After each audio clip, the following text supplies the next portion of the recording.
eta lau teilatu abestiaren 1000 bertso baino gehiago iritsi dira EITB-ko maratoiarekin bat egiteko. Gehienak kaleko jendeak abestutakoak dira, baina tartean badira musikariek egindakoak eta ez bakarrik Euskal Herrikoek, baita Kataluniakoak ere.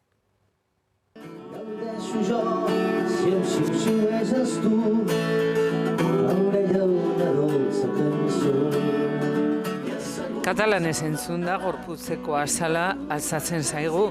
Emozioak ez baitu hizkuntzarik, baina Lapusaren lau teilatu abestiaren bertsioan lelo nagusia euskaraz kantatzea erabaki dute taldean.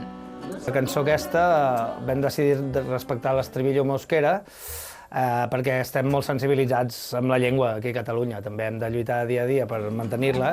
EITB maratoiarako bertsioak bidaltzen hasi baino lehen geratu ziren liluratuta lau teilatu kantuarekin. Euren azken diskoan sartzea erabaki zuten eta beti da arrazoi eta indar berezi bat disko batean sartzen den gai bakoitzaren atzetik. Com una mica homenatge a un amic nostre que ens va deixar el 2014 i aquesta cançó, de fet, ell la va traduir al català en el seu moment.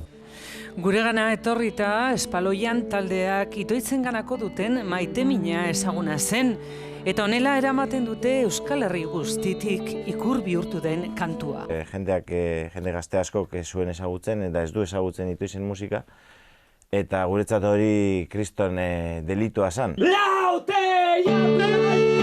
Lau teilatu gainean, ilargi erdian eta gu goruntz begira. Berriz izango gara zoriontsu guztion bertsioak entzuten edozein herriko etxe, plaza eta jaietan ere. Lau teilatu gainean, ilargia erdian eta zu goruntz begira.